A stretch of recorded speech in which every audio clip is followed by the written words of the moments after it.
güzel mekanda hoş gördük ve bir daha size hoş gelmişsiniz.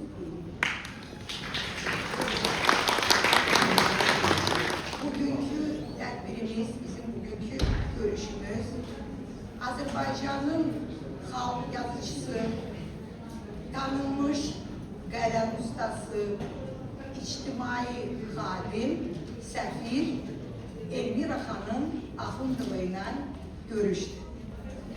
Və mən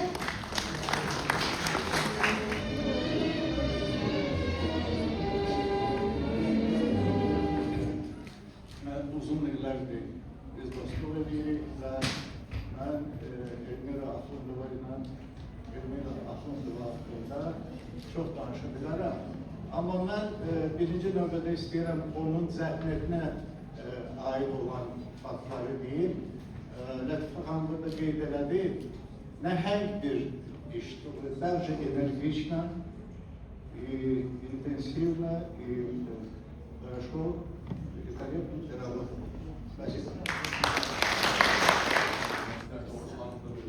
Və suallarınızı cavablandırmaq üçün buradasınız. Sizin həm ədəbi, həm də tarixi olaraq araşdırmalarınız və yazılarınız göz önündə. Mən sizdən bir sual vermək istəyirəm. Sizin üçün sizcə tarixi araşdırma mərhələsi daha çox çətinlik tələb edir, yoxsa ədəbi köçürmə mərhələsi? Ədəbi nə? Ədəbi köçürmə mərhələsi. Yəni tarixi araşdırma. Mənim bir sponsorum var idi. Çok büyük insandı ve benim büyük dostumdu. Bütün o 7 cilt kitabı da o çap edeyim. Çünkü ben imkanları... ayağda müşahit edir Güney Hacıyeva.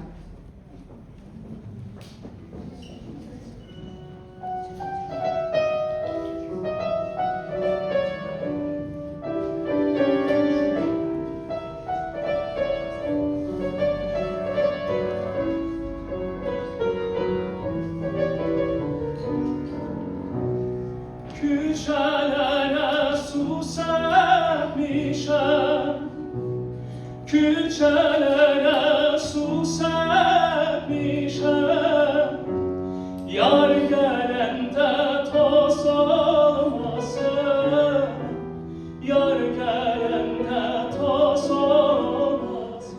Очень лаконично, с большим,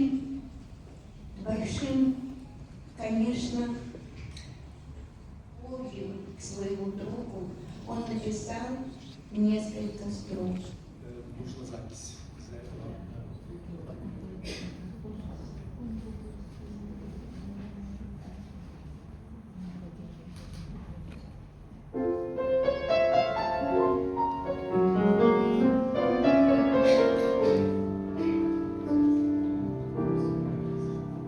Gözlerim könlümü ekseden ayladı,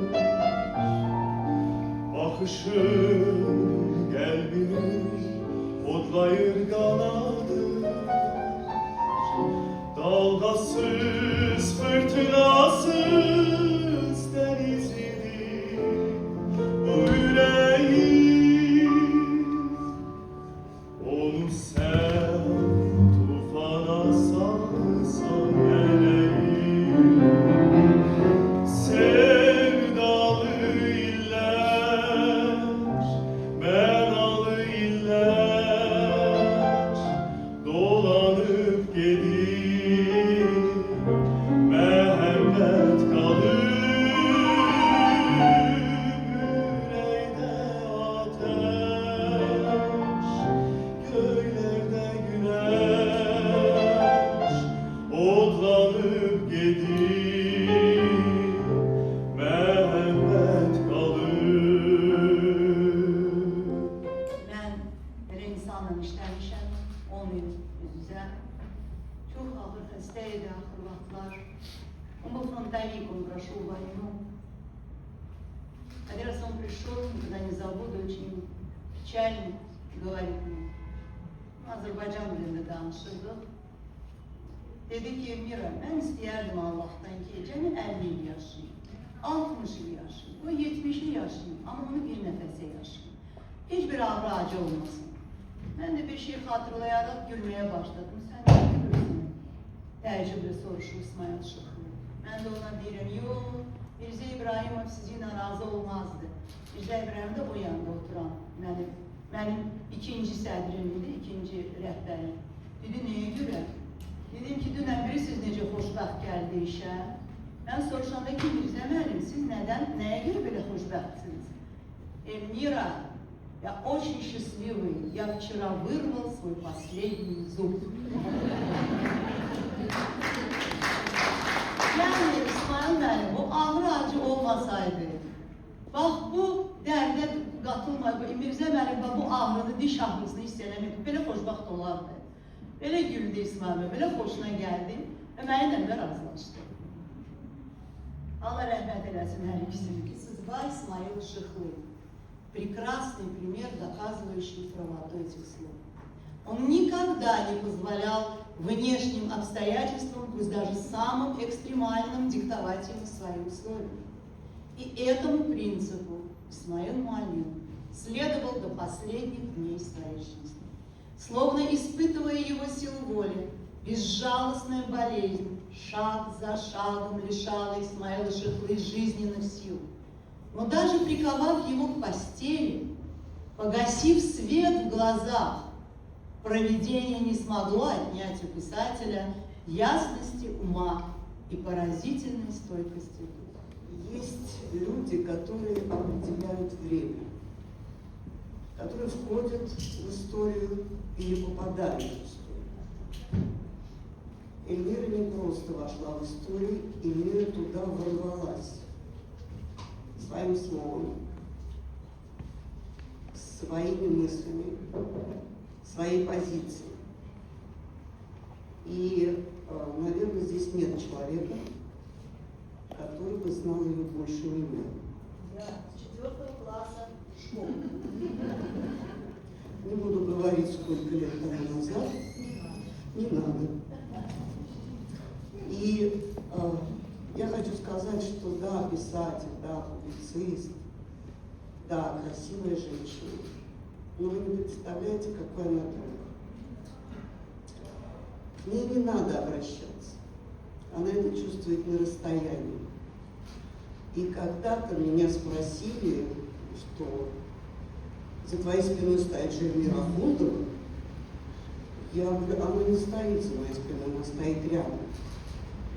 И я никогда ее ни о чем не просила, она всегда знала, что нужно. Она меня толкала на какие-то поступки, и я из-за этого благодарна. Она меня толкала на какие-то идеи, она всегда приходит на мои спектакли, и не только на мои спектакли. И мы прошли огромный путь. Эльмира, у меня к тебе вопрос. О чем ты мечтала в детстве? И сбылось ли это? Актриса коктейль. Но ты мою мечту исполнила за меня. За что тебе огромное спасибо. Училище. Я тоже училась. Но дело не в этом. Ну, да, да. Я хочу вам сказать, что очень мы ходим давно, да, дружим, знаем друг друга. И сейчас я в другом ракурсе посмотрела на мир. Посмотрите, мы каждый заняты своей жизнью, а она занята во всю жизнь. Жизнь выдающихся деятелей Азербайджана, притом она не просто писала о них, она увлеклась в жизнь как психолог, как историк, как человек, как личность. У вас очень интересная компания в жизни, Эмирхан. И я подумала, что люди, выдающихся в Азербайджане, конечно, много, но осветить их – это очень важная задача. Вы чирах нашей азербайджанской культуры. Это моя работа, чирах. И Эльмира Ханум, она чирах нашей культуры, потому что осветить ее достойно она помогла.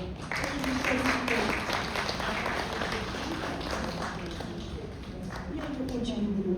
Мы заняты своими делами, а она занята нами. Спасибо, Афа Ханум очень талантливый художник, очень талантливый. Недавно была персональная выставка в Союзе художников, и я ее открывала. Да. Тебе больших творческих успехов, удачи в дальнейшем. Спасибо. Anlatıyor ama o zamana bakmayarak burayla gelişti. Bundan sonra da size bununla razı veriyorum. İnşallah bir kitaplarınızı okuyan. En tanıdığınız, gördüğünüz? Getib Filologiya fakültəsinə. Və mən jurnalist qətiyyən olmaq istəmirdim. Mən Yazıçılar Kitabxanasında işləyirdim, mən tərcüməçi idim. Elmlər namizədi idim artıq, amma məni həyat jurnalist elədi və məni Qarabağ hadisələri jurnalistikaya atdı. Birbaşa özdə beynəlxalq jurnalistika, çünki mən birbaşa Literaturla Gazetanın xüsusi müxbiri oldum və Zori Balayanla orada üz-üzə durdum və 4 il oyuna mübarizə apardım, ta o vaxta kimi ki o bu qəzetdən çıxıb getdi. Вульгарный и бессмысленный массовый, словно протестуя против нежелания нового поколения пьесы приобщаться к хорошему чтению, словно сражаясь за будущее, в котором по-прежнему будет властвовать Его Величество книга. О Зарифе Азизовне Алиевой. Человек по физическим меркам проживает очень недолгую жизнь. Кто 40, кто 80, а кто 62, как Зарифа Халим. Сколько это с точки зрения вечности? Миллионная доля одного мгновения? Наверное, даже меньше. Важнее, какой след ты оставил на земле, в сердцах своих близких и родных, каких детей воспитал. В этом смысле у Зарифы Алиевой счастливая судьба. Ее дело, которому она служила столь верно и самоотверженно, продолжили многочисленные ученики.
что определило жанр этого произведения? Фундаментальный или колоссальный масштаб личности Гайдара Алиева или колоссальный масштаб поставленной задачи писателям, политикам, журналистам и публицистам Эльвиры Антоновны? Хочу привести слова Роя Медведева, известнейшего российского публициста, который присутствовал на презентации моих книг в Бывшей Ленинской библиотеке. Спасибо фонду Гайдара Алиева, Лиле Хану Мариева, она провела эту презентацию. Он сказал, что приехал 83-летний человек издалека, он далеко за городом живет, он приехал, когда было готово всего 4 тома, он сказал: я сам пишу такие биографии, и у меня на полке очень много книг, политических биографий других известных деятелей. Но книга Эльмиры Ахуновой пока лучшая в этой череде. Вот, клянусь, это он сам сказал. За предоставленную возможность встретиться с вами в таком потрясающем месте, в таком потрясающем зале. Я благодарю Лятыфу Хану, которая организовала весь этот вечер, Назрин Дадашеву, заместителя директора этого замечательного музея, всех твоих девочек замечательных, которые прочитали эти открытки, каждый по-своему. И, конечно, азербайджанское телевидение, которое сняло всю эту передачу, мы, наверное, еще ее будем смотреть по каналу Меделья, так что готовьтесь. Hamınıza mən çox sağ olun, həm muzeyin rəhbərliyinə, öz əməkdaşlarıma, sizin hamınıza və əlbəttə ki, bizim sevimli xalq yazıcımız Elmira xanım Axundovaya ki, o sevə-sevə bu görüşə gəldi, vaxt ayırdı, dəyərli vaxtını bizimlə görüşdü, suallarımızı cavablandırdı və bir daha biz onun əsərlərindən parçalar dinlədik. Çok sağ olun, var olun.